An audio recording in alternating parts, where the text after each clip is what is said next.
inside, 30, 20, 15. They will not catch him today.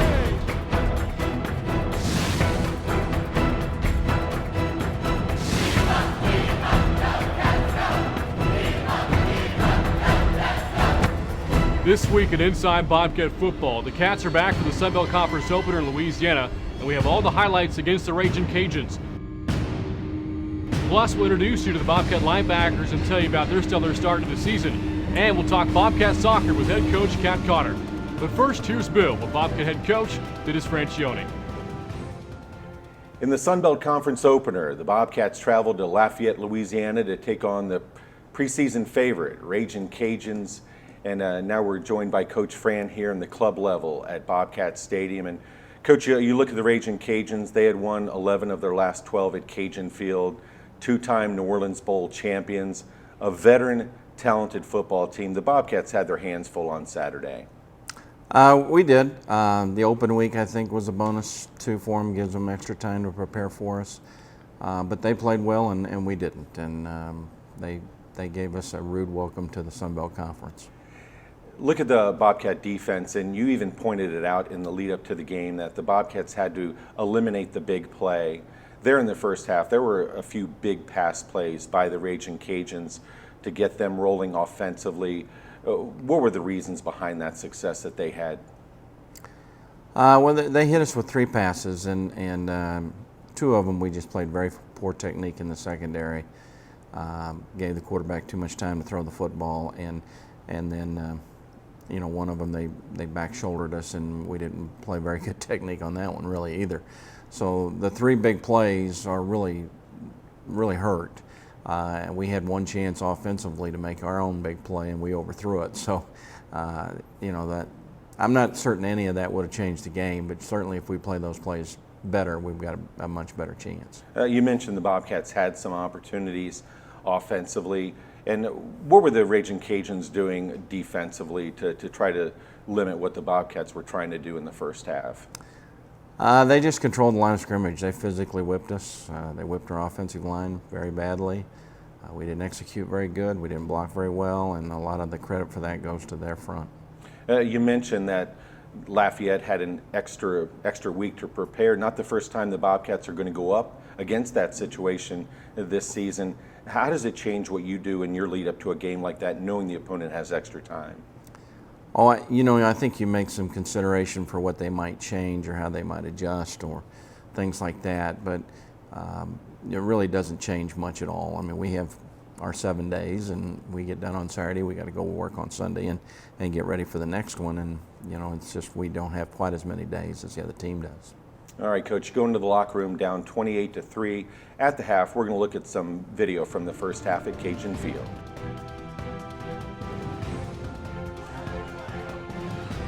The Texas State Bobcats take the field for their first ever Sun Belt Conference game with a 3-1 record against the back-to-back New Orleans Bowl champion Louisiana Raging Cajuns in front of over 23,000 fans in the Bayou.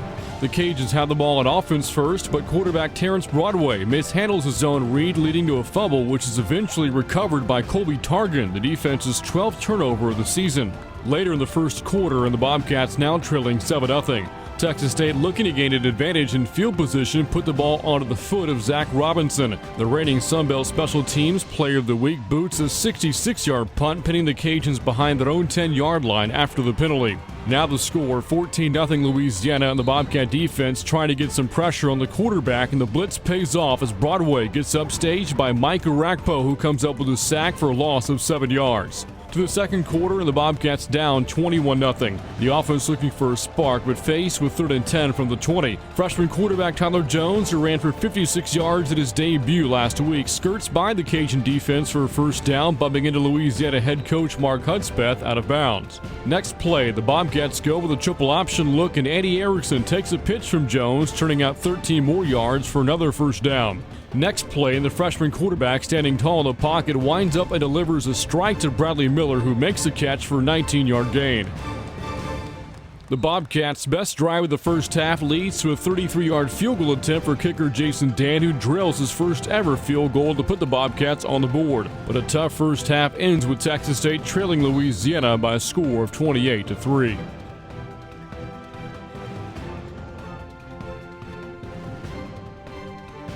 Coming up next, we'll take a look at the linebacking core here at Texas State.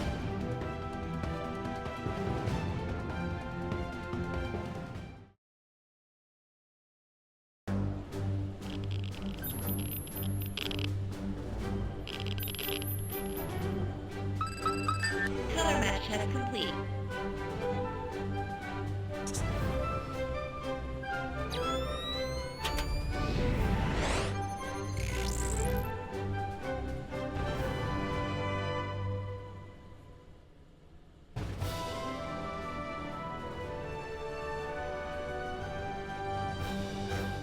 Are you making it just any night? Or are you making it remember that night? Are you making it dinner after the game? Or are you making it a victory meal? Are you making it good enough? Or are you making it great with America's #1 choice, Pizza Hut? Now Pizza Hut offers that great pizza at a great price, the $10 any carryout deal. Any pizza, any size, any toppings, now just $10 when you carry out. We all have a choice. Get America's #1 pizza and make it great. How do you show your Bobcat pride? Now you can show it off and keep your money here at Texas State, because whenever you buy at the University Bookstore at Texas State, that money stays here on campus. Apparel, books, gifts, and much more. Online or in the heart of Bobcat country, find it, get it, and keep it on campus. University Bookstore at Texas State, your bookstore.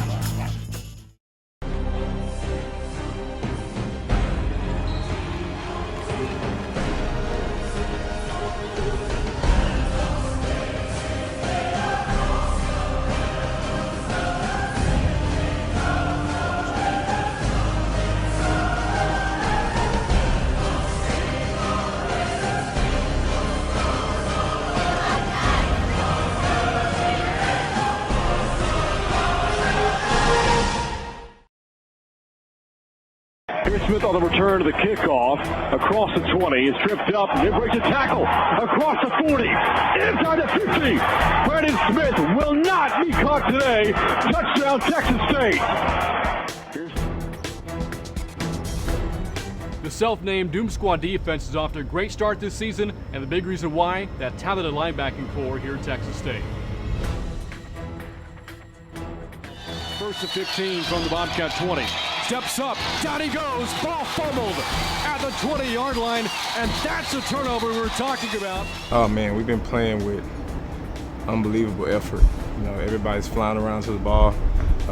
We got guys that pretty much, bought into the system, and we have a lot of competition on the field this year. That's the main thing. It's, depth and competition. As far as linebackers, D-line, secondary. We all doing a pretty good job. Everybody's competing for playing time, competing for plays on the field. Me and Aaron Matthews go at it all the time. So that that's a good thing for our defense. Coach Brad is a very he's on our side. He's not trying to make us look stupid. He's not trying to just yell at us for no reason. It's like he will yell at you when you need to be yelled at. When you just need to step up your game, he's gonna let you know. But he also has that okay, you know what you did wrong, right? Yes, I know what I did wrong. Okay, well, this is what you need to do, so fix it, let's go.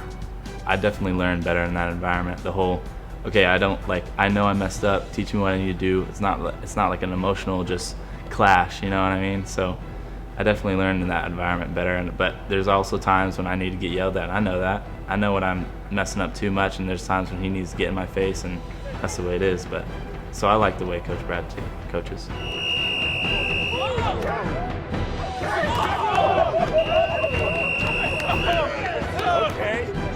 We're one of the best cores in the country. Not only conference but the country. We have linebackers who I feel that not necessarily starts for us, but they can start at other universities. Division I schools. We have a great group of linebackers. Last year we ran more of a 4-2-5, and this year, it's just like we have to get another linebacker on the field. That's what, Coach Navarre has been doing so far. Me, Damien, and Mayo, we've done a great job. Jeter and Steven, man, those guys they're great linebackers too. And, they've been getting on the field. We've rotating, keeping guys fresh is always a good thing.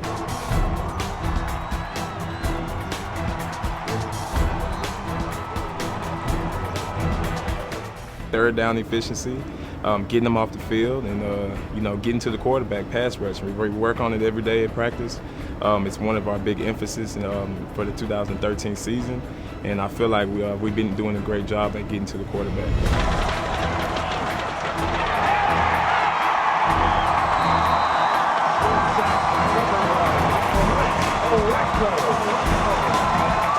No spot is guaranteed. I don't have a starting spot. You never know. With this many good linebackers, you got to step up every day. The only way you're going to get on that field is if you're performing in practice every day.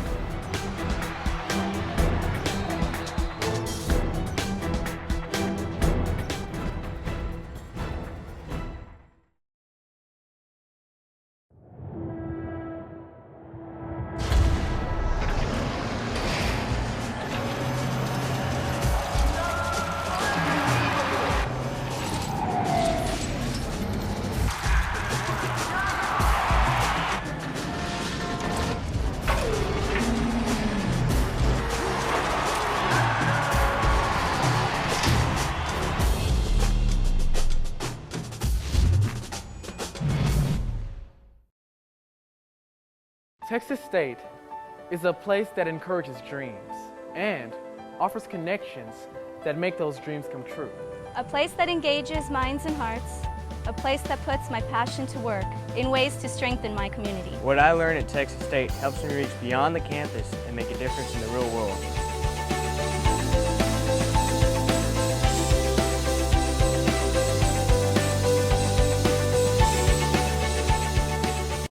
Early on, it was just a game.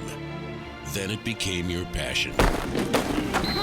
You've sacrificed everything to arrive at this moment. Where my dogs at?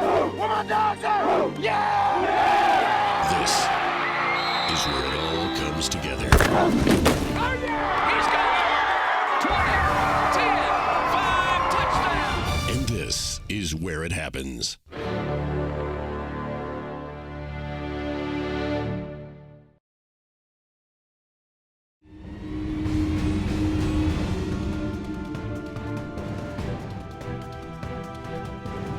The second half begins with Texas State trailing Louisiana 28-3, but early third quarter mistakes put the Bobcats in an even deeper hole, now down 38-3 when Zach Robinson boots his second 60-yard plus punt of the night, a 65-yard punt that David Mims downs the 1-yard line.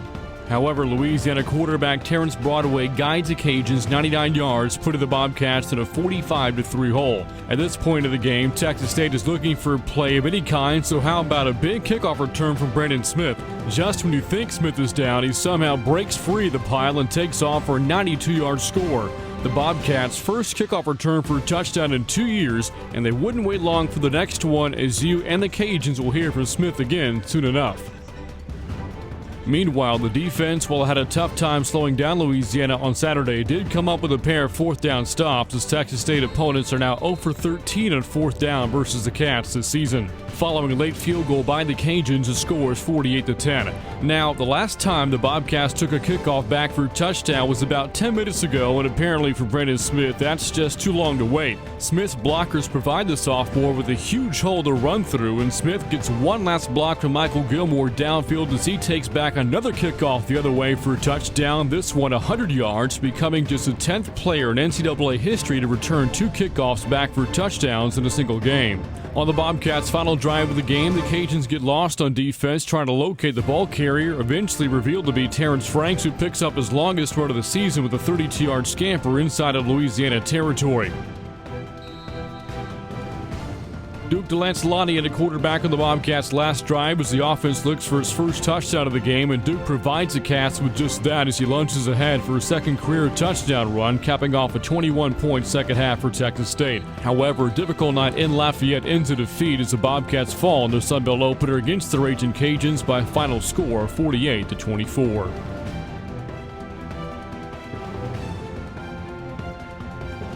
Coach, so far in 2013, the Bobcats have extended a long list of things that the Bobcats have done very well, including the turnover takeaway battle, just like in 2012, a great start in that category here in 2013. To start the second half at Cajun Field on Saturday, the Bobcats had issues with losing the football. the team spends a lot of time on turnovers and takeaways. I'd just like to hear your thoughts on those two big plays to start the second half. Well, you come out the second half and you feel like, okay, we get the ball first, let's get something going here. And, we just ruined all that with the two turnovers in the first two series. And it's hard to win on the road, and you certainly can't win when you do those kinds of things. And it's not normally been characteristic of our team. Never in the history of Bobcat football, never at Cajun Field, only 18 players in the history of FBS/1A football has a player return 2 kickoffs for touchdowns in a single game. Brandon Smith, Texas State, is on that list. 100 yards, 92 yards. Talk about the performance of the kick return unit and, of course, specifically Brandon Smith. Well, Brandon did a great job on his own and on the first one. We blocked fairly well for him, but he was kind of stopped in there, and they didn't get him on the ground, and he got out and used his speed and took it to the house. And then the next one, the blocking was very good, and Brandon did a great job of catching the ball and reading the blocks, and he's got speed and athleticism, and it was good to see him make those kind of plays for us, because we had hoped going into the season that that's what number 5 would be doing for us. A lot of players for the Bobcats got to play on Saturday night, and Brant and I made the comment up in the broadcast booth on Saturday that even though 2s were getting to play, and in some cases 3s were getting to play, there were guys out there who continued to compete up until the final whistle and really closed the gap on the Raging Cajuns on Saturday night. We did, and I was glad that we got guys like Damani and Alexia and Jermad Williams and Stephen Smith and so many different people into the football game to get them experience. That'll pay dividends for us as we go on through the rest of this season. All right, Coach. Well, there's the closing of the book on the first ever Sun Belt Conference game for the Bobcats. We'll step aside. When we come back, we'll talk just a little more briefly about the Raging Cajuns and then get ready for the Warhawks of Louisiana Monroe, who will be here at Bobcat Stadium this Saturday.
Tim Gay breaks a tackle down the sideline across midfield, inside the 30, 20, 15. They will not catch him today. Touchdown.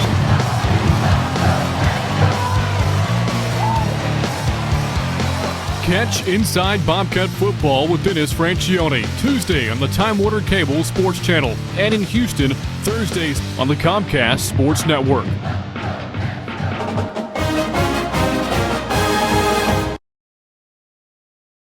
Kickoff from the 35-yard line. End over and kick. And Smith from the goal line. To the 5, to the 10. Brandon Smith to the 20. Big crease, 30-yard line. There he goes. Across midfield. Inside the 40. Cuts back inside to the 30. Outside 15. 10. 5. Touchdown, Texas State. He has done it again. Coach, we've talked at length about how good the Ragin' Cajuns were on Saturday, and I'd just like to get your perspective as a coach.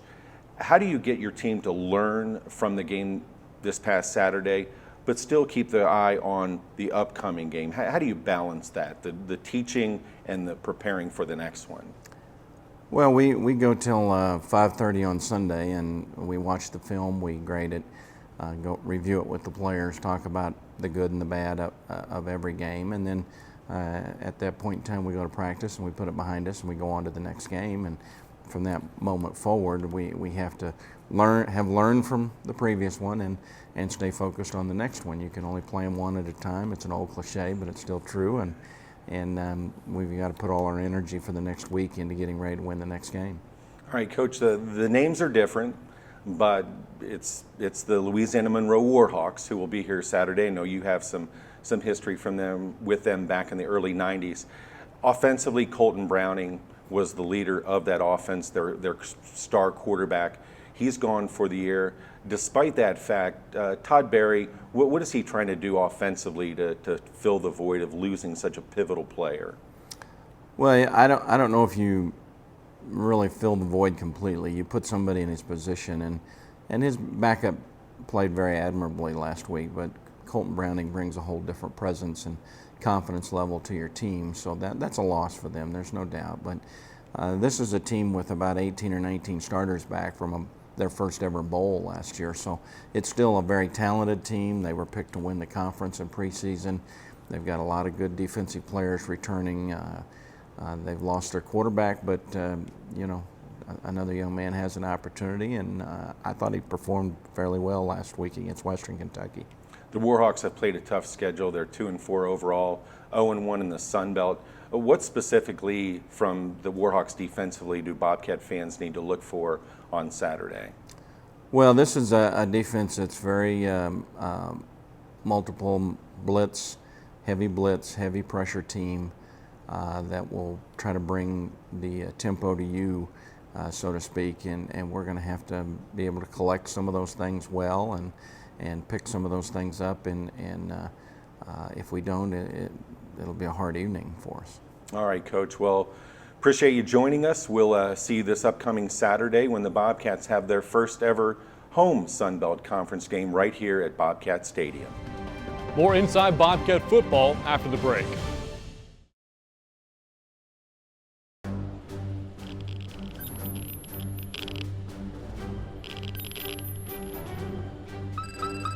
Color match has complete.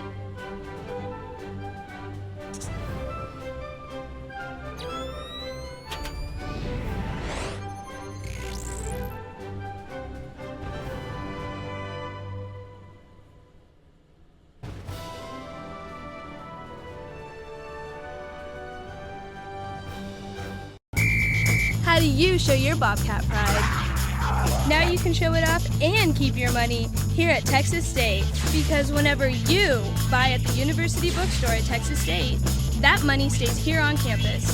Apparel, books, gifts, and much more. Online or in the heart of Bobcat country, find it, get it, and keep it on campus. University Bookstore at Texas State, your bookstore.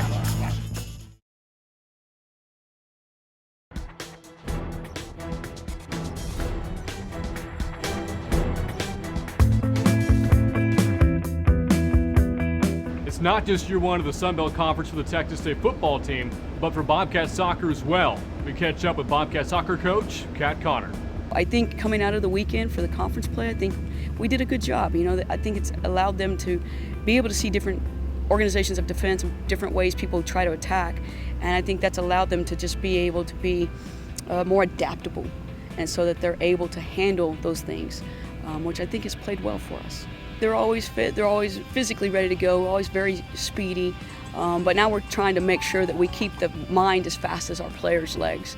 And sometimes that gets a little tiresome, especially when it's hot and humid and you're having to go back-to-back the weekend games. And it's tough, but they're doing a good job of fighting through it. I'm proud of them. Well, the Sun Belt, it's come out to be a very, very good tactical, strategic group. I've enjoyed, like, Troy played a great style. It baffled us a little bit. We had to adjust to it. Really trying to get their outside backs in a different way. Normally we see just a little bit of playing to the front runner and then getting your back in, whereas they actually kind of did more of a three-man combination to try to get in. So you're going to see a lot of different styles being played, and then of course you're going to see a lot of great athletes, and it's going to create us some new problems to have to solve. And I'm proud of our players because they're doing a good job with that. Brant Freeman, my broadcast partner from the Bobcat Radio Network, now joins us. And Brant, you and I have had the opportunity to see each of the Sun Belt teams, and we got a real close look at the preseason favorites, the Ragin' Cajuns, on Saturday night. Ragin' Cajuns, outstanding football team. Looks like there's a lot of talent throughout the league. It does, but you talked about it. We've been fortunate enough to watch most of the teams play on television to this point, and you talked about that eye test. Well, the eye test tells me after last Saturday that Louisiana is the favorite. So right now in the Sun Belt Conference, great offensively, 572 yards against the Bobcats this past Saturday, over 7 yards of play. Really good job, time of possession as well. Over 33 minutes, they held the football, 9 of 14 on third down conversions. Just really all phases, they were very impressive against a good Bobcat defense. You look at the Sun Belt standings right now, 2 1-0 teams, including Louisiana after their win.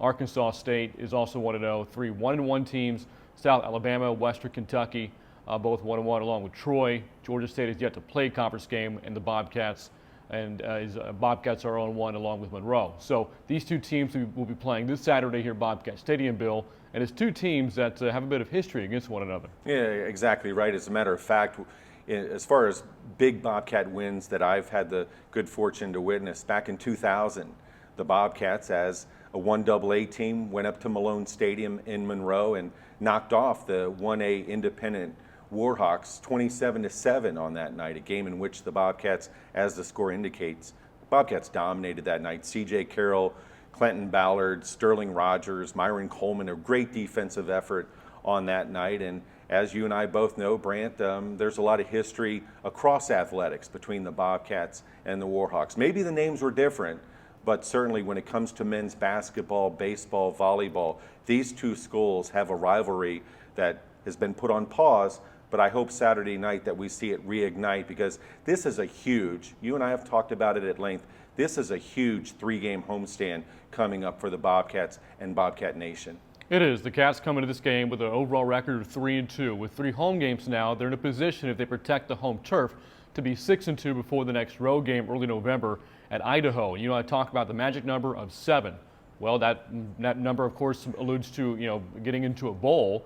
And the Bobcats at this point now have 7 games left to get the magic number of 4 wins. The next 3 are at home. That's why this game coming up is so important. Looking forward to a great fan showing this Saturday here at Bobcat Stadium. What's going to be a special day here in San Marcos. Yeah, exactly right. It's going to be pink out here at Bobcat Stadium. Over 20,000 when Prairie View A&M was in town, 22,000 plus when the Wyoming Cowboys were here a couple of weeks ago. Really, we saw home field advantage help the Ragin' Cajuns this past Saturday. I expect nothing less from Bobcat Nation this upcoming Saturday at 6 p.m. That's the Warhawks this upcoming Saturday. After that, the Georgia State Panthers. The homestand will close out against South Alabama and the surprisingly good Jaguars here at Bobcat Stadium. So looking forward to that, and looking forward to seeing you at Bobcat Stadium. That's going to wrap up this week's show of Inside Bobcat Football. Thanks to everybody making the show possible. I'm Brant Freeman, reminding you to unleash that battle cry and do so this Saturday. We'll see you next time.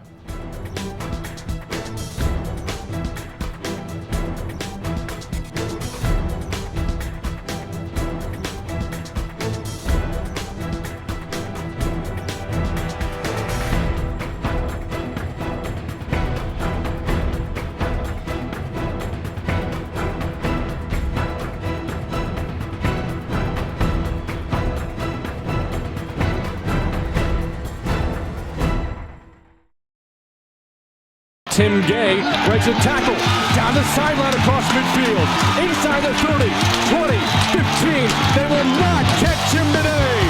Touchdown.